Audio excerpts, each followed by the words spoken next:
Važiuojam su dviračiu. Sveiki, šiandien mes su Benu, kuris yra buvęs mano mokinys, bet labiau mano draugas. Bandysime skristi 20 km. Kodėl skristi? Nes jisai greitai bus pilotas ir mes bandysime apie tai ir pakalbėti. Jeigu įdomu, žiūrim ir važiuojam. Važiuojam? Važiuojam.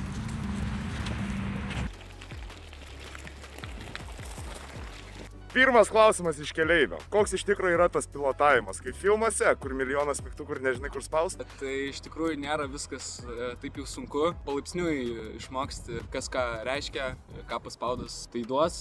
Viskas palaipsniui ir prasideda nuo mažų lėktuvų, kur viskas labai supaprastinta ir vėliau tiesiog augi ir mokaisi vis toliau kitus mygtukus.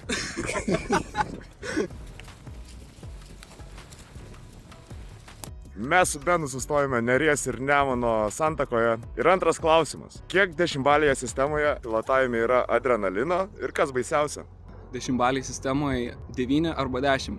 Tikrai yra momentų, kada užpučia stiprus vėjas, tupiant arba kylant, kaip visą lėktuvą sumėto, arba staigus vėjo gūsis ir tave meta žemyn. Išlipi beveik visą laiką šlapias, nugara tikrai šlapia. Ir pats pirmas nusileidimas, kai tu savarankiškai nusileidė, kokias 3 valandos po nusileidimo tiesiog dreba rankas. Tai yra tikrai baisių momentų, bet visas vaizdas atperka tą baimę, jeigu jos yra.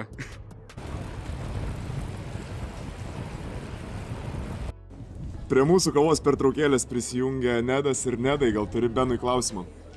Turiu. Benai.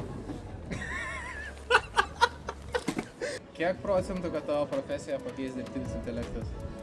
Tai labai sparčiai tobulėja dirbtinis intelektas, bet nemanau, kad artimoje ateityje pilotus pakeis dirbtinis intelektas. Vis tiek yra ganėtinai sudėtingas darbas ir daug sprendimų turi priimti pilotas ir žmogaus smegenis, o ne robotas. Tai manau, kad artimoje ateityje kokius 20-15 metų tikrai nepakeis. Su Benu pramynėme 20 km, sustojom Lidle nusipirkti agurkų ir man kilo klausimas. Kaip galvoji, kas sunkiau, valdyti lėktuvą ar valdyti klasę? Abu dalykai nėra lengvi. Būt mokytoju ir valdyti visą grupę vaikų yra tikrai nemenkas iššūkis, reikalaujantis ir daug kantrybės ir meilės tam darbui. Tai labai didelė pagarba keliauja mokytojams už šitą sunkų darbą. Bet nenuvertinkim ir pilotavimo darbą. Reikalauja nemažai darbo ir didelio užsidegimo. Mylėkit savo darbą.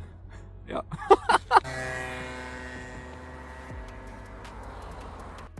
Vienintelis Raudondvario minusas yra šitas kalnas. Kaip jautiesi jį mint? Labai gerai. Matau. Viskas, įmynėm į tą sunkų į kalną Raudondvario. Nuvažiavom šiandien su Benu 25 km ir ką aš noriu pasakyti, kad tūkstančiai žmonių skraidžia lėktuvais, kiekvieną dieną pasitikė pilotais, tai kuom jau kuo. Bet šitų žmogum jūs turit pasitikėti. Viskas, mes su Benu norim atsisveikinti, pasakyti jum ačiū ir sakom visiems čiau. PS, jeigu norit kažką sužinoti daugiau apie pilotavimą, studijas ar kokių kitų klausimų turit, rašykit man, nukreips jūs pas Beną. Dabar tikrai čiau.